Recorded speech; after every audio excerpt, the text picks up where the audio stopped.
Antes de começar a pregar, não é uma introdução não, tá? É só algo que eu preciso compartilhar com vocês.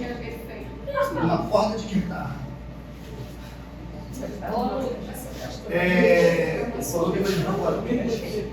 Eu só preciso contar para vocês um testemunho pequeno, bem breve. E prometo ser bem breve.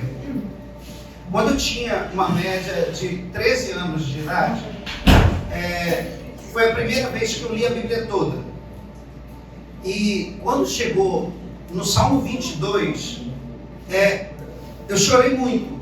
Na leitura, minha primeira leitura da Bíblia completa. Quando cheguei no Salmo 22, eu chorei muito. E hoje vocês vão começar a entender um pouquinho por que eu chorei tanto no Salmo 22.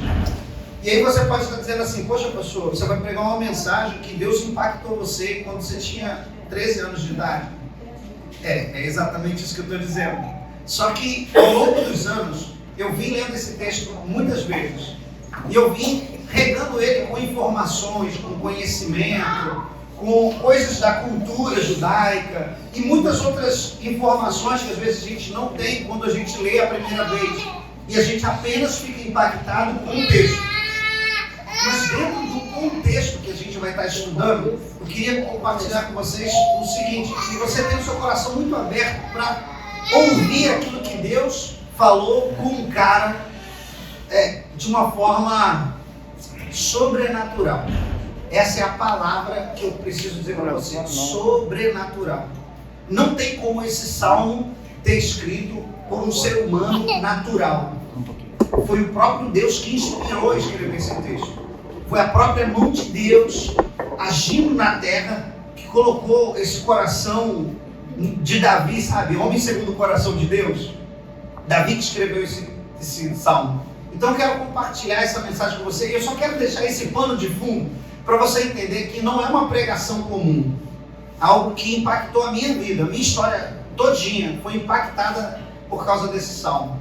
E o tema que eu dei para essa mensagem é sacrifício profetizado. Por que sacrifício profetizado? Porque a gente vai entender que Jesus, ele era o Cordeiro de Deus que tinha sido anunciado muito antes de tudo aquilo que a gente entende como sendo o Evangelho de Cristo, as boas notícias de Cristo. Amém? Então, antes, vamos fazer a leitura e depois eu faço a oração. Diz assim, Lucas capítulo 22, versos 18 e 19. E pegando o pão, e tendo dado graças, o partiu e lhes deu, dizendo, isto é o meu corpo que é dado por vocês. Façam isso em memória de mim. Do mesmo modo, depois da ceia, pegou o cálice, dizendo, este é o cálice da nova aliança no meu sangue, derramado por vocês. Bom Deus, te damos graças, Senhor, pela tua palavra. Te damos graças pelo teu amor, te damos graças por ter, mais uma vez, nos congregado aqui. Eu te peço, Senhor, que fale conosco através da revelação da tua palavra. Que tudo que for dito através dos meus lábios possa ser a tua boca bradando na terra. E tudo aquilo que sair da minha boca possa vir de encontro a corações com fome e sede de ti, Deus. Me inspira a falar aquilo que está no teu coração. E que cada um de nós possamos sair daqui com o coração ardendo de amor por ti, com uma paixão pela tua presença, com um desejo de desfrutar da sua graça, Senhor. Eu te peço isso em nome de Jesus. Amém e amém. Antes de a gente dar continuidade, o próximo slide ele vai falar exatamente o que a gente vai fazer. E eu quero deixar bem claro que essa palavra mergulhar está ali, ó, nós vamos mergulhar numa profecia, é exatamente essa palavra. A gente vai dissecar o texto de Salmo 22 e vai trazer ele todo à luz do Novo Testamento. A gente vai ver o comparativo daqui e de cá para você ver como que é impossível um ser humano ter conseguido planejar algo. E mesmo que esse plano tenha sido muito bem sucedido, existem milhões, dezenas de milhões de variáveis que seriam praticamente impossíveis disso acontecer.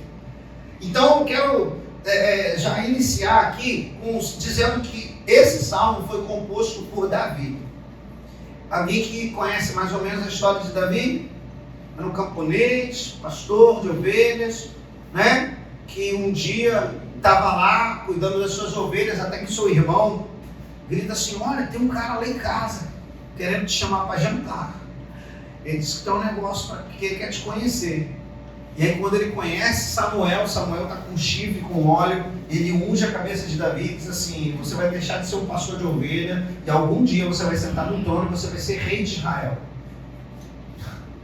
Imagina que cena doida, você não era visto, não era reconhecido, você nem estava em casa para jantar quando gente especial vinha, mas nesse dia aquele visitante diz que você se tornaria o rei de Israel. Depois disso, Davi ele vai levar alguns anos, né, durante a sua história, se eu não me engano, são 14 anos, até o dia que ele é mandado para frente de batalha para levar uma quentinha para os irmãos.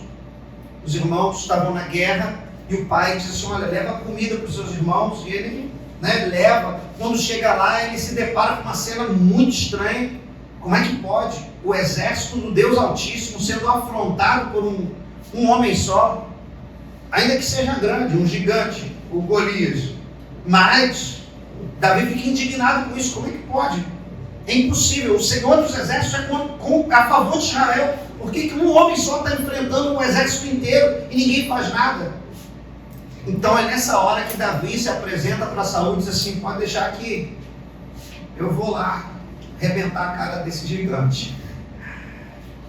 Saul libera com a promessa de que se você arrebentar a cara dele, eu te dou a minha filha por casamento, você vai ficar livre de pagar imposto pelo resto da vida. Imagina, a gente não tem que pagar mais imposto.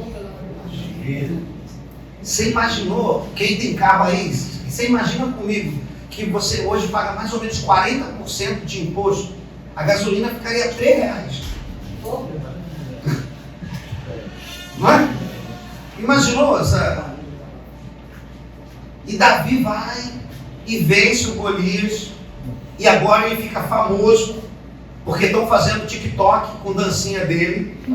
Saul feriu a milhares, Davi a 10 milhares, né? Estão cantando pagode com tamborim por aí, a música de Davi.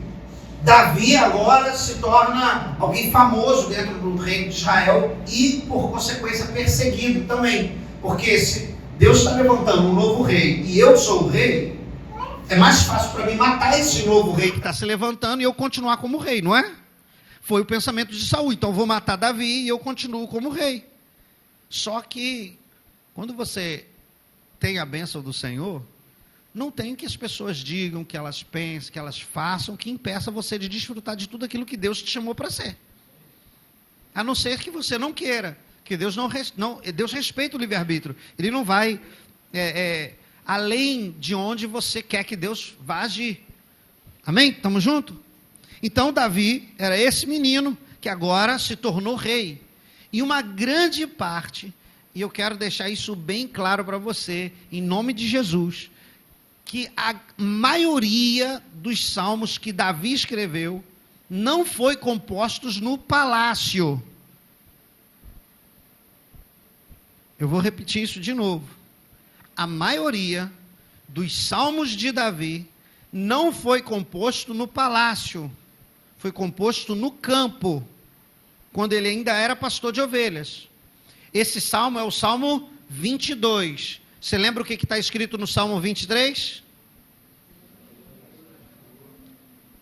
A mentalidade de um pastor que cuida das suas ovelhas. Você está entendendo? O salmista aqui, antes do Salmo 23, ele escreve o 22, com uma palavra profética.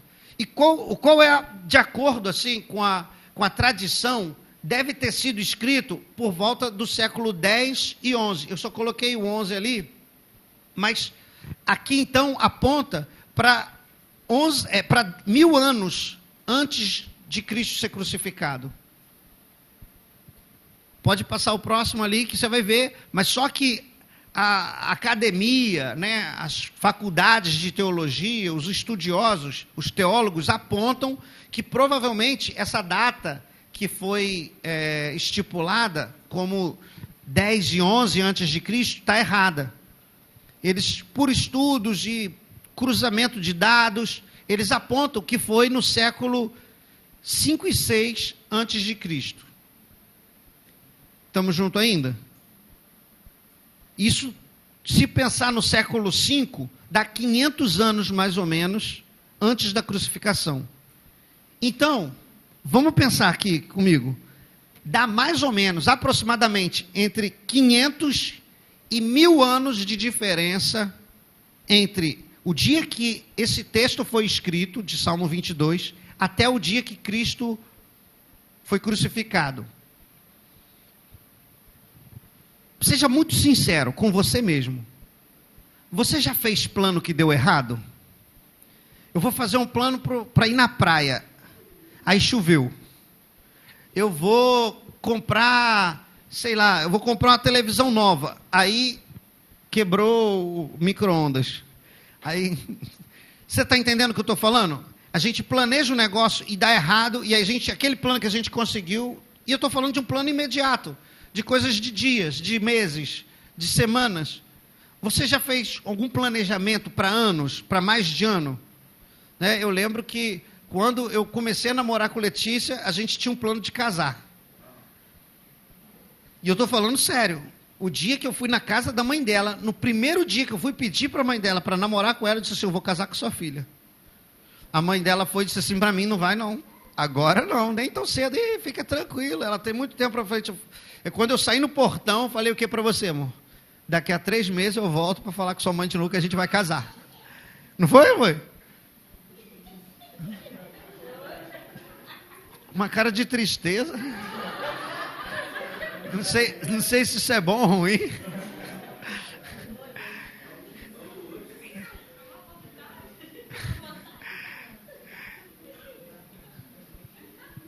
E o meu plano, na minha cabeça, era que dentro de 6 meses a gente já se casasse. Só que a mãe dela frustrou os meus planos. A gente levou 1 ano e 1 mês para casar. Porque é muito difícil a gente fazer plano contando com todas as variáveis que acontecem. Agora, tendo essa informação de que é difícil a gente fazer um plano dar certo, para daqui a alguns dias, para daqui a alguns meses, para daqui a alguns anos, 500 anos depois que você está morto, o seu plano dá certo ainda, não é um negócio extraordinário? Entre mais ou menos 500 anos depois de você morto, entre 500 e 1000 anos depois, tudo aquilo que você falou acontecer nos mínimos detalhes. Eu não vou ler o Salmo inteiro, porque senão eu ia pregar a manhã inteira, a tarde toda, a noite toda. Mas eu vou separar, né, os textos mais chaves para você perceber como o Salmo 22 e a crucificação são muito parecidas nos mínimos detalhes, de coisas que Cristo, ainda, né, o Eduardo até brincou que tem algumas pessoas que dizem que Jesus, ele entre 12 anos e 30 anos que ele se revelou para o ministério, ele ficou estudando para ele ser o maior charlatão da história. Né? Que eu vou estudar bem a Bíblia, vou estudar bem a Torá, para eu fazer da minha vida tudo aquilo que os profetas falaram. Mas vocês vão perceber que existem variáveis que são impossíveis de Cristo ter planejado. Impossíveis mesmo, porque você só pode executar aquilo que você planeja, você pode executar, você não pode contar com o outro que ele vai fazer na hora certa, exatamente aquilo que você planejou. 1000 anos depois, com pessoas aleatórias, que não eram da sua nação, que não eram da sua cultura. Daqui a pouco eu vou falar sobre isso. Mas aí o primeiro texto que a gente vai trazer aqui é um paralelo entre o Salmo 22 e a crucificação. Salmos 22, no versículo 1. Deus meu, por que me desamparaste? Vocês já ouviram essa frase?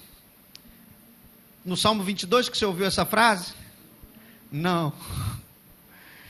Você conhece ela do texto da crucificação, de Mateus 27. né? De João 19, de Marcos 15. São os textos que falam sobre a crucificação de Cristo. Mas aí eu vou trazer aqui agora o de Mateus 27, no verso 46, que diz exatamente a mesma coisa. Ele diz assim: por volta das 3 horas da tarde, Jesus clamou em alta voz, dizendo: Eli, Eli, lema sabachthani. Isso quer dizer: Deus meu, por que me desamparaste? Jesus gritou. Na hora que ele foi crucificado, qual é o momento que você é crucificado? Quando eles pregam você no madeiro.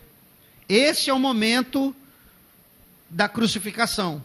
Não é necessariamente a hora da morte que é a crucificação. A hora da crucificação é a hora que você é preso no madeiro.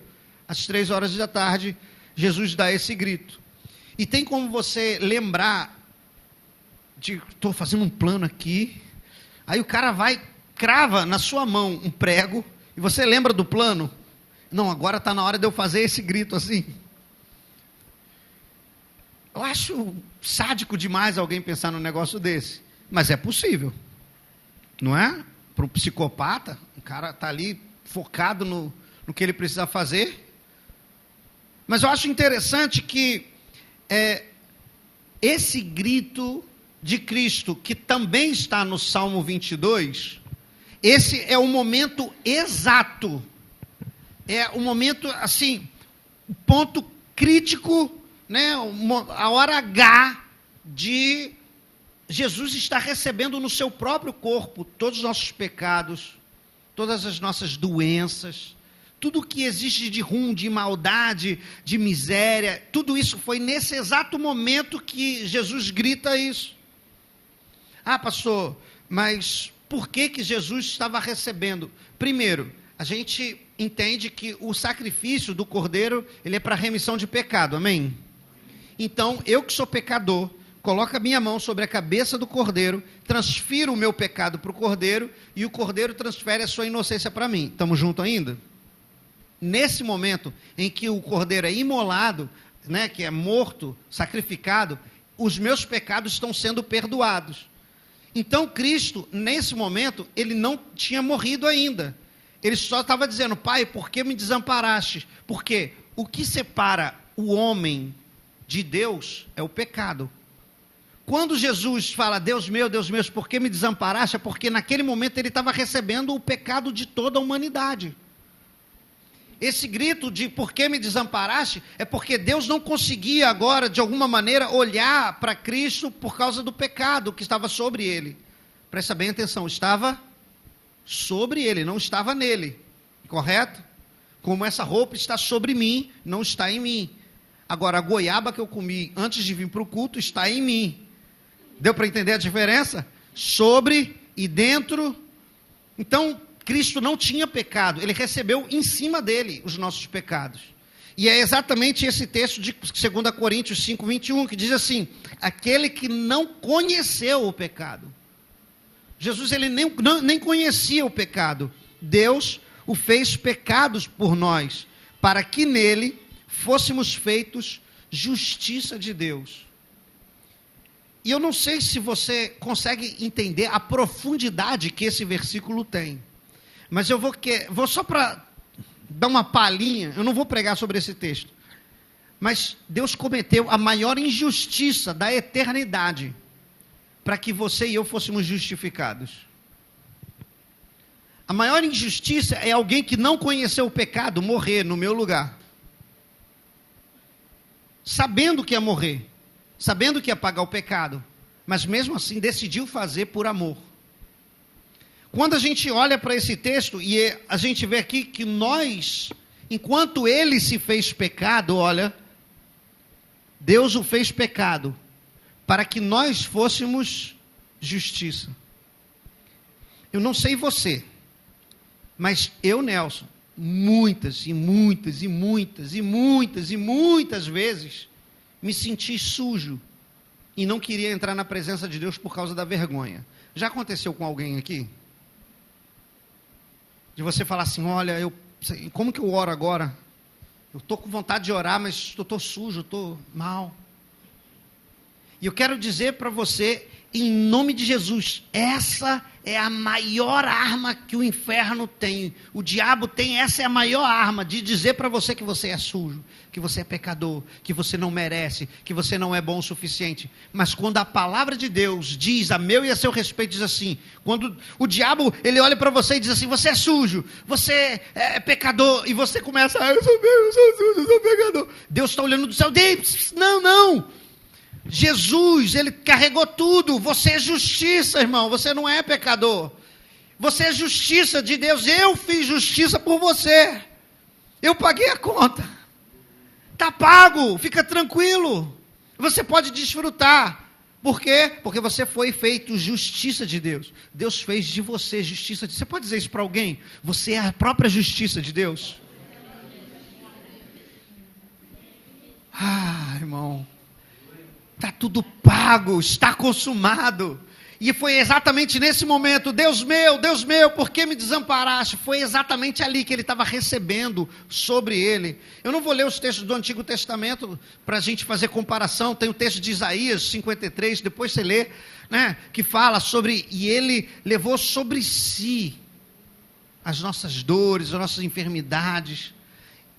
Está entendendo? E por causa das suas pisaduras, por causa das suas dores, nós fomos sarados. Foi nesse momento. Eu acho interessante também o texto de Gálatas 3:13, que diz assim, e Cristo nos resgatou da maldição da lei, fazendo Ele próprio maldição em nosso lugar, porque está escrito, maldito todo aquele que for pendurado no madeiro.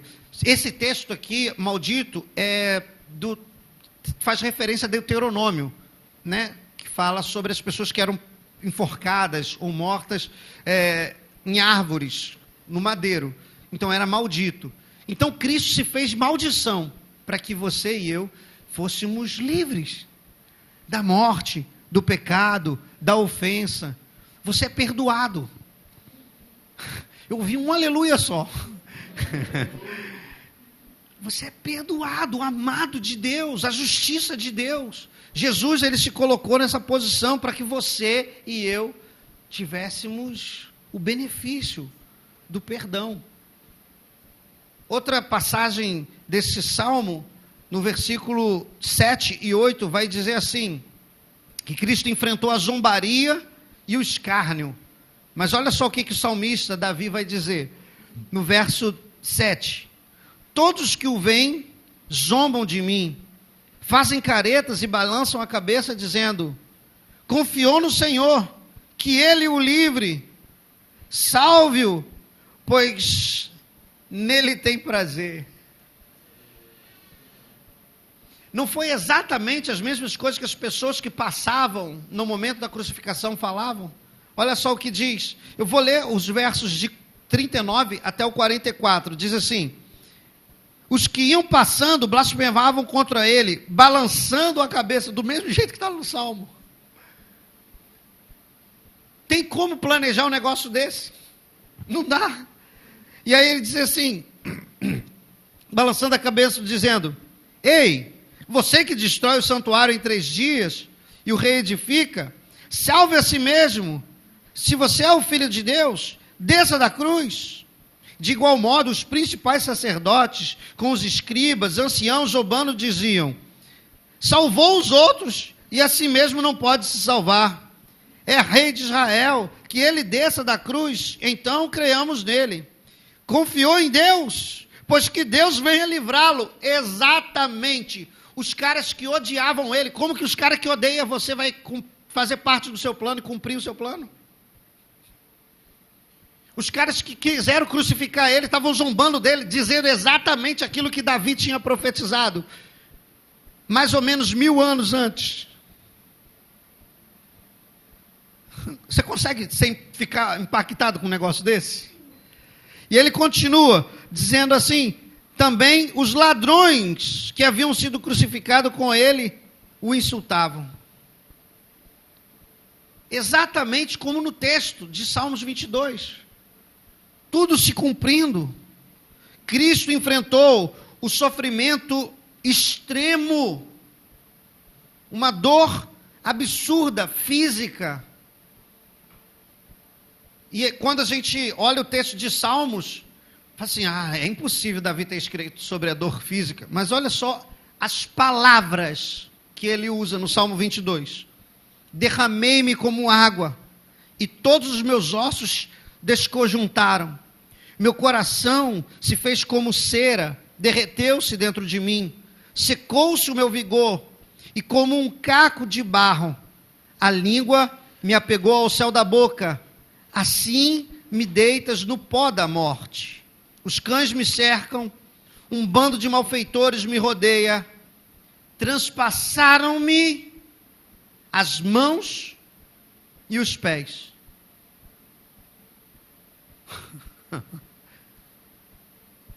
Exatamente, Cristo teve sede.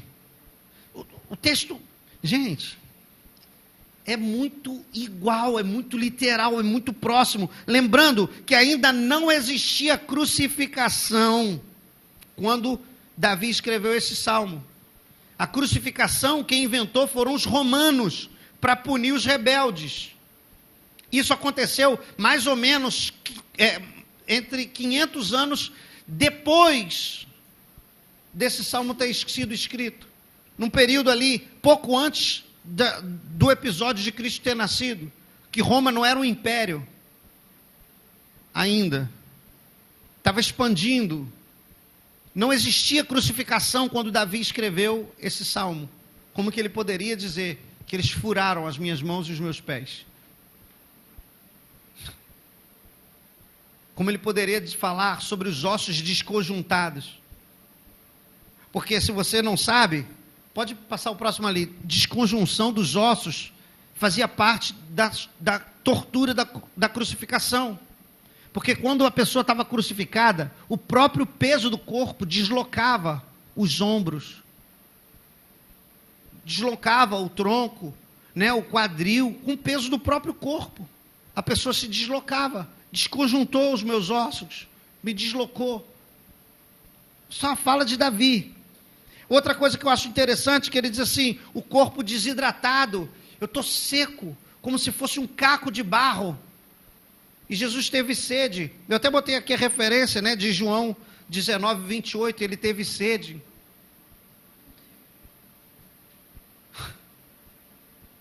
Ele fala assim que ele desvaneceu-se, né? Transpassar as mãos e os pés. Como pode? Que loucura é essa? Um negócio que foi escrito 1000 anos antes, se cumprir em detalhes. Ele termina, né, eu botei aqui como dor intensa, quando ele fala que o coração dele derrete dentro dele. Então, provavelmente, ali poderia estar se referindo a uma hemorragia que ele pode ter sofrido quando furou na lança, no seu lado. Mas se não foi isso, o coração de Cristo, se ele não tivesse sido perfurado, pode também ser uma dor intensa da alma. Como é que eu posso? Eu só fiz o bem, curei os enfermos, expulsei demônios, multipliquei, dei pães e peixes para as pessoas que estavam com fome. A alma dele despedaçada. Você está comigo ainda?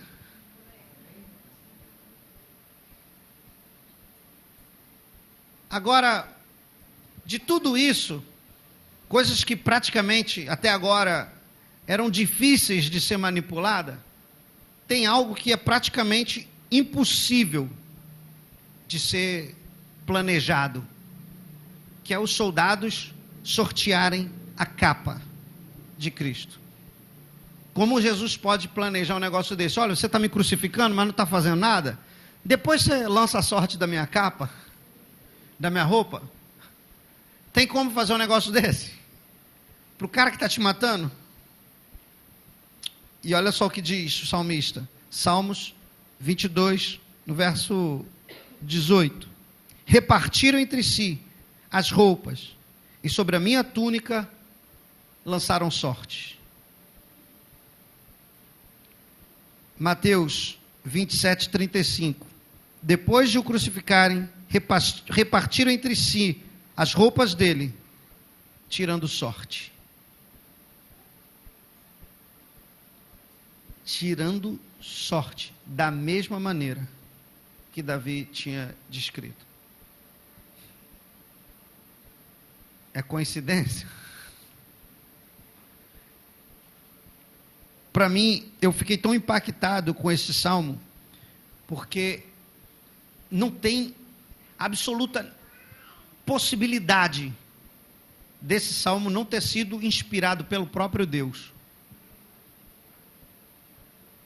E quando eu vejo o coração de Davi, a Bíblia diz que Davi era um homem segundo o coração de Deus. Quando eu vejo o coração de Davi, eu vejo alguém que tem um coração muito arrependido, que está disposto a mudar, alguém que está disposto a aprender. E sabe uma coisa que eu acho interessante sobre esse coração de Davi, alguém que foi encontrado um homem segundo o coração de Deus? É que era um homem muito falho. Davi, eu posso dizer categoricamente, que era a pessoa que mais se aproxima das nossas falhas diárias. O cara que falha nas coisas rudes, sabe? O cara que erra no básico. Mandar o vizinho ir para a guerra para morrer. Vocês conhecem a história de Urias, né? Cara, que covardia. Não é? Esse cara é o cara, homem segundo o coração de Deus. Porque a gente acaba se questionando muitas vezes, por que Davi erra tanto, cara? Davi é tão falho, Davi é tão pecador. Cara, não faz sentido para mim. E quando eu leio um salmo desse, um salmo de Davi, eu percebo o quão disponível o coração dele era para que Deus pudesse trabalhar. Porque muitas vezes a gente não entende que não tem a ver com quanto eu tenho a capacidade de falhar. Mas Deus observa do céu o quanto eu tenho a capacidade de me arrepender daquilo que eu errei, para que eu possa me tornar uma pessoa melhor. E quando eu olho para Davi, esse cara que tem a capacidade de falhar, mas também tem a capacidade de colocar a sua boca no pó, colocar cinza na sua cabeça, vestir pano de saco e dizer: Senhor, eu estou completamente arrependido, eu nunca mais vou fazer isso de novo, eu não tenho essa disposição de fazer isso novamente, porque eu não quero perder a tua presença. Você vai ver no Salmo 42, Davi, ele falando assim: olha, a minha alma é como se fosse uma terra seca. Da mesma forma como a corça suspira pelas águas, eu fico desesperado pela tua presença, Senhor. No Salmo 84, ele vai dizer que não tem lugar melhor para ficar do que na presença de Deus. É desse cara que a gente está compartilhando hoje. Essa revelação que veio do coração do próprio Deus, anunciando que eu e você seríamos perdoados de todas as nossas maldades, de todas as nossas vigarices. Eu vejo Deus cuidando de mim e de você, hoje, 2025, tratando através de um homem que se deixou ser usado por Ele. Eu acho que daqui por diante, quando a gente chega ali na altura do verso 19 e 20, o salmo muda. E se você gosta de ler os salmos, você percebe que todos os salmos eles são coesos, todos os salmos são coerentes, eles são encadeados e eles vêm numa dinâmica e eles terminam naquela mesma dinâmica. Todos os salmos são assim. Mas esse salmo tem uma ruptura no meio. Ele muda completamente. Ele deixa de ser um salmo de sofrimento e de dor para virar um salmo de louvor e de adoração.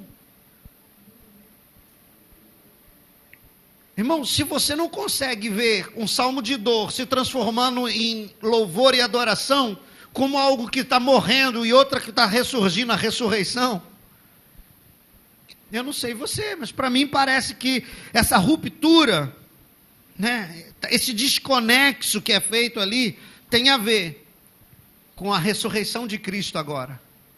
Esse salmo ele passa da morte para a vida de uma maneira muito extraordinária. E olha só o que diz aqui no verso 21, Salmos 22, do 21 e 22, diz assim: salva-me da boca do leão e do chifre dos búfalos, sim, tu me respondes, A meus irmãos declararei o teu nome, no meio da congregação te louvarei.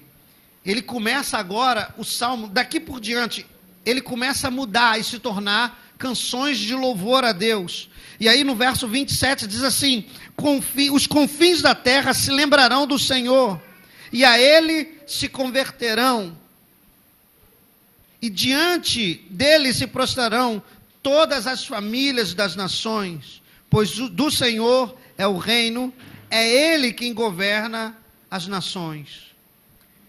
Cristo, depois que ele ressurge dos mortos, ele se torna o Senhor de tudo.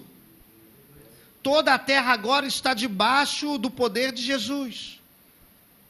Até o momento da ressurreição, ele ainda não tinha recebido da parte de Deus, se é que eu posso chamar assim, a autoridade sobre a face da terra. Para quem não sabe, a autoridade sobre a face da terra foi perdida pelo Adão e por Eva, quando eles pecaram, deixaram de ouvir Deus para obedecer à serpente. E agora Jesus resgata novamente essa autoridade para mim e para você. Pastor, mas de fato, se a gente entender que esse salmo, ele fala da ressurreição dali por diante, eu não vou ler. Eu não tenho esse tempo. Eu quero investir bastante tempo em oração, em busca hoje, no final daqui. A gente vai ter um momento para cear. Eu quero investir bastante em oração. Mas, depois você lê Atos, de 24 até o 36. Atos, de 24 a 36, o apóstolo Pedro vai estar falando de Davi. Que quando... os salmos que Davi falou, muitos salmos são messiânicos, falando a respeito de Cristo, falando a respeito do Messias, falando a respeito da vinda de Cristo. E quando o Pedro, ele está ali naquele momento de Atos 2, lembra que ao cumprir-se o dia de Pentecoste, foi naquele dia ali, no dia 50, depois da lei de Moisés ter sido descida, que morreram, depois da Páscoa, quando a lei desceu, que morreram 3.000 pessoas. Nesse dia, 3.000 pessoas foram salvas. E Pedro estava lembrando para eles do salmista Davi. Olha, Davi já tinha profetizado exatamente isso que a gente viveu agora por esses dias. Tudo que Cristo passou agora, Davi já tinha falado, o nosso patriarca. Vocês sabem, ele que foi encontrado, homem segundo o coração de Deus. E a gente, quando olha para esse texto hoje, a gente começa a perceber que o que Cristo fez tem a ver com um plano que é maior do que você e eu. Um plano de eternidade, para que a gente possa se recuperar de todas as nossas mazelas, do corpo, da alma e do espírito.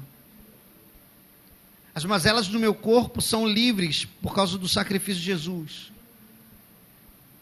E tem muita gente que fica depressiva, entristecido, tem vontade de suicídio, tem pensamentos negativos. Querido, eu digo para você, se você deixar o príncipe da paz se manifestar dentro de você, ele também cura a sua alma. Às vezes a gente passa por situação, luta, tribulação, quebrantamento, mas Jesus, ele está querendo limpar toda a nossa vida, de dentro para fora. E a resposta da minha vida para a sociedade é um homem que agora é honesto, que ama a esposa e os filhos, que cuida bem do seu lar. Porque exatamente o oposto disso acontece quando o homem se desvia dos caminhos do Senhor. E eu não estou falando homem, figura masculina, estou falando homem, humanidade, tá? Seres humanos. Se tornam melhores, cuidam da sua casa melhor. E quando a gente começa a perceber que o salmista vai dizer aqui que os confins da terra se lembrarão do Senhor e se converterão, ele está falando de todas as famílias que foram profetizadas em Abraão. Em Gênesis, você lembra que Deus fala para Abraão: Abraão, todas as famílias da terra serão tocadas através da sua vida. Todas as famílias da terra. E Deus começa a olhar para Davi e dizer: Davi, escreve esse negócio aqui, Porque está para acontecer no dia que você estiver profetizando, nesse salmo que está... Quando isso estiver acontecendo, vai ser exatamente o que vai acontecer. Naquele dia que Jesus morre na cruz, quando ele ressurge da morte, das trevas, naquele dia, todas as famílias da terra teriam a possibilidade de ser afetadas através de mim e de você, que somos hoje o corpo de Cristo. Muitas vezes a gente ora para Deus, Deus muda o nosso bairro, Deus muda a situação dessas pessoas, quando na verdade você é o corpo de Cristo e você é a resposta da sua própria oração. A resposta da minha oração está em que Cristo foi morto e ressurgiu, para que eu, como corpo de Cristo, hoje pudesse afetar as famílias de toda a terra. As famílias de Maria Paula podem ser afetadas hoje através de você, como promessa de Abraão.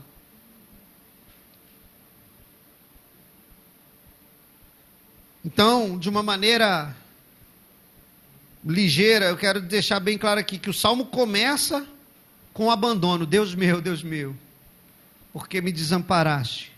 Mas ele não termina assim, ele termina com a vitória, refletindo ali Cristo, que foi abandonado, morto, crucificado, mas ressurgiu para me dar a vida eterna, a salvação, a cura. Pastor, mas o que envolve esse sacrifício de Jesus? Quais são os benefícios dessa graça? Quais são os benefícios desse favor que Cristo conquistou na cruz? Eu elenquei 10 benefícios. Quem gosta de anotar, o cerne da mensagem é aqui. Quem gosta de escrever, eu não vou ter tempo de ler tudo, não dá, mas os benefícios da graça, Jesus morreu e ressuscitou, e por causa disso, nós temos a redenção, nós fomos livres do pecado, através do sangue. O salário do pecado é a morte, e Jesus pagou com sangue o meu e o seu pecado. Ah, pastor, mas se um dia eu cometer um pecado muito terrível, Jesus já perdoou. Agora cabe você se arrepender e nunca mais fazer de novo. Você já foi afetado pelo amor de Deus. Ontem, eu estava num churrasco, gostoso, mas na casa Gabi, e no meio da conversa foi lembrado daquela mulher, pecadora, que todo mundo queria apedrejar ela. Vocês conhecem essa passagem? E Jesus chega e ele é confrontado, porque eles queriam matar Jesus, e para eles matarem Jesus, eles precisavam de uma boa desculpa. Então eles ficaram na dúvida, se a gente faz uma pergunta e coloca ele em xeque. A lei de Moisés diz que é para a gente apedrejar as pessoas que adulteram. Então a gente achou uma mulher adúltera, e a gente diz que vai matar ela de acordo com a lei de Moisés. Se Jesus disser para a gente não matar ela, ele está desobedecendo a lei de Moisés. Então a gente mata quem? Ele. Entendeu o dilema ali? O que está acontecendo como pano de fundo? E Jesus, quando ele fala, ele não quer matar a mulher, porque Deus é bom, Ele é amoroso, é um Deus de misericórdia, e ele olha para aquela mulher e ele percebe, realmente ela é pecadora. Ela pecou mesmo. E aí ele olha para aquela multidão que estava ali e diz assim, olha, aquele que não tem pecado, pode começar. Atira a primeira pedra, aquele que pecou. E o único que poderia atirar a pedra naquela mulher, era aquele que não conheceu o pecado. Jesus. E quando as pessoas começaram a abandonar, e a Bíblia deixa uma coisa bem clara, os idosos, as pessoas mais velhas, elas abandonaram as pedras primeiro. O que isso quer dizer para mim e para você? À medida que o tempo vai passando e a gente percebe o quanto que a gente pecou, a gente tem menos capacidade de atacar o outro, porque a gente sabe o quão ruim a gente é também. Mas só que tem gente que é novo na fé e quer ferro e fogo, quer sangue, quer destruição, e ele quer matar os outros mesmo, e ele pega a Bíblia e diz, você vai para o inferno, você não pode ser assim. E não tem a ver com isso, tem a ver com, agora, que os seus acusadores se foram, o que você vai fazer? Eu vou te dar uma dica. Se você nunca mais quiser entrar nessa situação de novo, nunca mais faça isso. Não peca de novo, não faz isso de novo, se arrependa disso. Você nunca vai se colocar nessa mesma situação de novo. Vai e não peques mais. O meu arrependimento e a minha mudança de vida, a minha transformação de vida, não tem a ver com o tanto de pedrada que eu recebo, mas com o amor que eu recebi. E agora esse amor que eu recebi transformou a minha mente. E agora eu não sou mais acusado pelo aquilo que eu fiz, mas eu deixo de fazer por aquilo que eu me torno, que é justificado. Você está entendendo? Eu não vou ter capacidade de falar sobre todos os tópicos com essa mesma, só foi uma lembrança aqui. Né? Redenção, o perdão dos pecados, né? Jesus apagou todos os seus pecados. A Bíblia diz que nós tínhamos uma cédula que era contra nós, mas Jesus cravou ela na cruz. E a gente é livre, ele pagou. E ele despojou, né? Ele fez passar vergonha o diabo, ele envergonhou, zombou do inferno na cruz. Outra coisa, a justificação. O que é justificação? É eu me tornar justo. Né? Eu tenho certeza, você já foi na casa de alguém para visitar uma pessoa? Na casa dessa pessoa tinha luz? Foi você que pagou aquela conta de luz? Mas por que você usou a lâmpada? Você bebeu água geladinha que estava na geladeira? A gente desfruta de coisas que os outros pagaram e a gente não se ofende. Por que muitas vezes nós não queremos desfrutar daquilo que Deus pagou para mim? Que é uma vida santa. Jesus conquistou para você uma vida santa. Desfrute disso. Uma vida pura, uma vida reta, uma vida íntegra diante do Senhor. Jesus conquistou isso com duras penas, com custo de sangue. Desfruta disso, irmão. É muito mais caro do que a conta de luz que essa pessoa que você visitou pagou. E você desfruta disso. Outro benefício do sacrifício de Jesus na cruz é que agora ele te adota como filho. Você é adotado como filho. E eu quero só fazer uma observação, igual eu fiz da primeira aqui, da mulher. Você sabia que Jesus, quando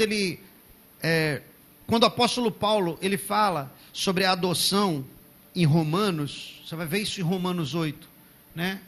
Que quando nós somos adotados como filhos de Deus, a palavra adoção, dentro do contexto do Império Romano, era muito mais forte do que ser filho genético. Você sabia disso? Porque, por exemplo, eu tenho Lana e Mariá. Elas são minhas herdeiras. Todas as minhas dívidas vão para ela.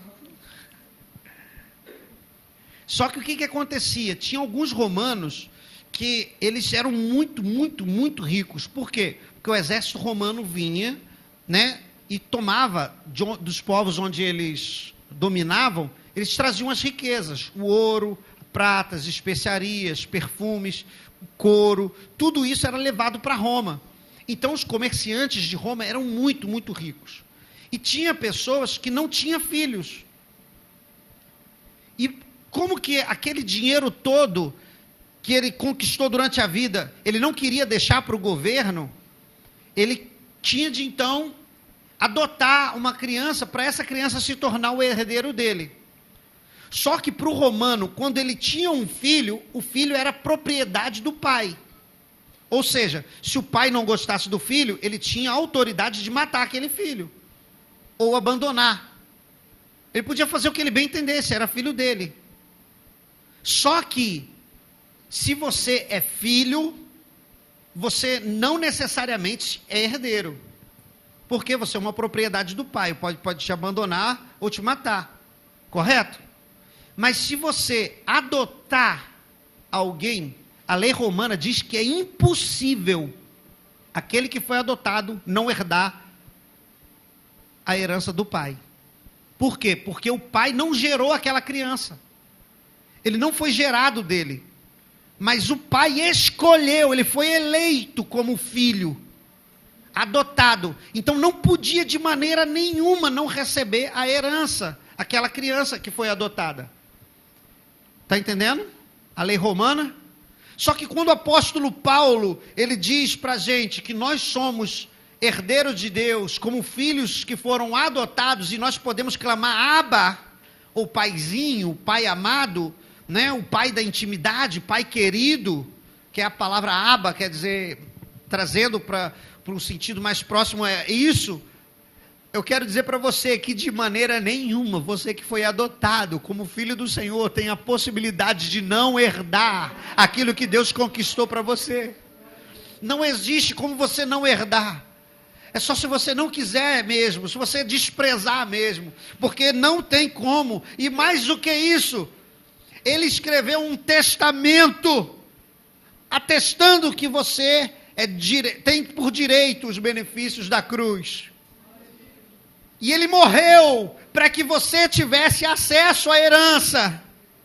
Amém? E agora ele está diante de Deus como advogado, dizendo, eles têm direito. Ai, irmão.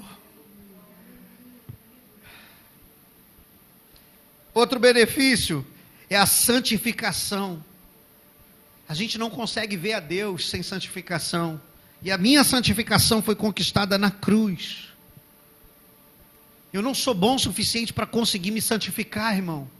Ninguém é bom o suficiente para se auto-santificar-se a si mesmo. Ninguém consegue se santificar por si só.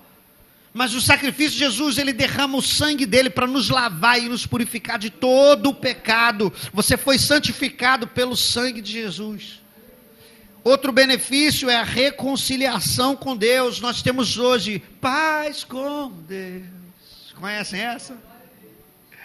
Eu era inimigo de Deus, eu era rival de Deus, mas o dia que o sacrifício de Jesus eu aceitei o sacrifício de Jesus, recebi o sacrifício de Jesus, hoje eu tenho paz com Deus.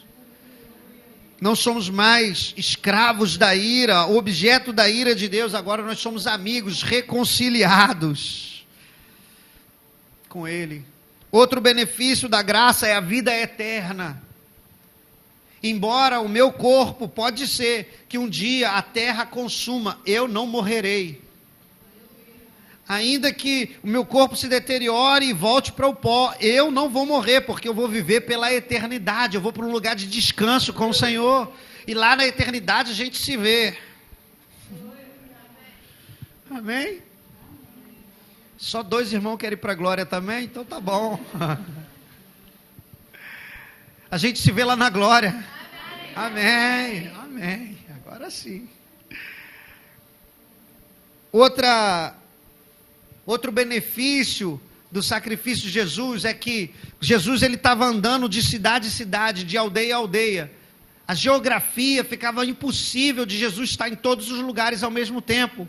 E ele disse para os discípulos, olha, convém que eu vá para o céu, que eu suba, volte para o Pai, para que o Pai envie alguém que vai estar com vocês. O Espírito Santo, o Consolador. E agora nós somos a habitação do Espírito Santo através do sacrifício de Jesus. Porque na hora que Jesus gritou, está consumado, o véu se rasgou de alto a baixo. E o Espírito de Deus que estava ali, confinado àquela arca, ele se espalha por toda a terra e agora passa a habitar naqueles que confessam Jesus como Senhor e Salvador. E o último, né, além, vida eterna, eu quero dizer que a maior de todas as coisas foi que Cristo conquistou para mim e para você a vitória sobre a morte. Aleluia. Onde está a morte, o teu aguilhão? Tragada foi a morte pela vida. Aleluia. Jesus venceu a morte e me deu a eternidade. Você tem noção de que tudo isso que Jesus conquistou na cruz, Tudo isso que nós recebemos de Jesus está à sua disposição hoje e agora. A santificação, a purificação, a justificação, o Espírito Santo habitando em você, a cura das doenças, a cura da depressão, a cura das... São tantos benefícios que Deus tem para nós. E eu amo estar na presença daquele que me chamou das trevas para a sua maravilhosa luz. Hoje é dia de ceia.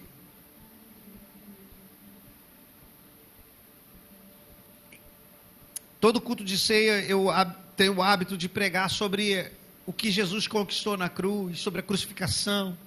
Eu espero que essa mensagem tenha sido bênção para a sua vida. Espero que tenha sido edificante.